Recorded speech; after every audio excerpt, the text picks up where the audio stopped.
What's good, boys? Z-Trail here. Today I'm making a video on the C-Tex thumb grips. Way better than Control Freak. If you're using Control Freak, you should give those to your little brother. Hop on Amazon, cop a pair for like 12, 13 bucks. It's not a sponsored video. I just really like these things. I'm going to get some more of them, different sizes. And I kind of just wanted to share it with you guys. So I know a lot of you guys are probably using Control Freaks. I've been using them for 3 or 4 years. Always loved Control Freaks. I've gone through a few, but after using these babies, these things work way better grip. If you look closely, those white specks, they're like in little grooves. It's kind of like a fingerprint texture almost. It's just flat for your finger to actually lay on there, and then the fabric and like the material on there, super sticky. They say it's like gecko. Where is it?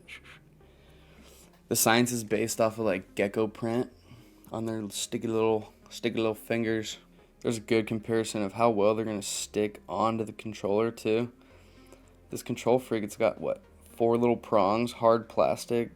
If you're slamming, which you're not supposed to slam in the show, but if you are slamming, that thing's gonna rip off, bruh. I know we've all been there where your Control Freak pops off.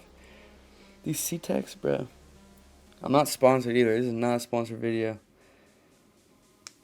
Grips around the fucking joystick. Stays on there super well. Tell me how your thumb is supposed to stay on here. Little bumps.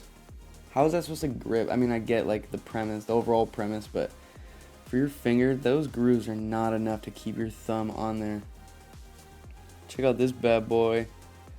At first, I was like a little disappointed. I was like, damn, I was going like this. I was like, oh, my finger's sliding right across it. It's smooth, a little tacky, not sticky at all. And I was kind of worried. I was like, this thing is not going to stay on.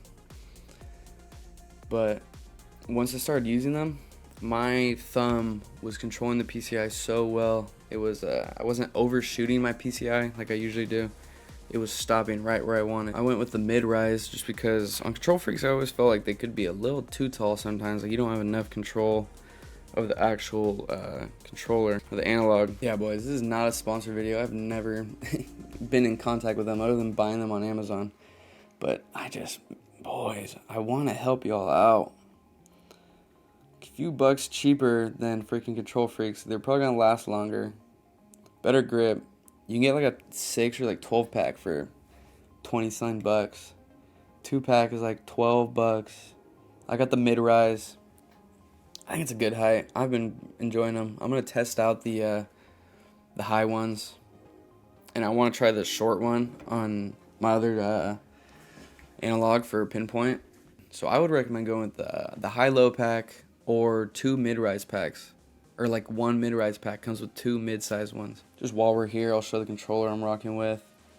It's the Thrustmaster eSwap X Pro.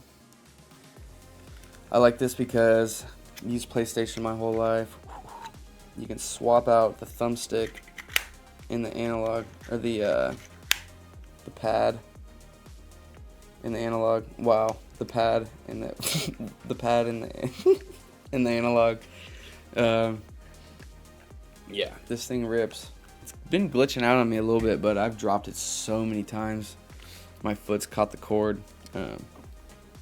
But you can customize it. You can put dead spot. You can control your dead spots, how sensitive the triggers are. You can change buttons around, your button display around. Obviously it has some back triggers. But yeah, if you guys have any questions, boys, leave them in the comments.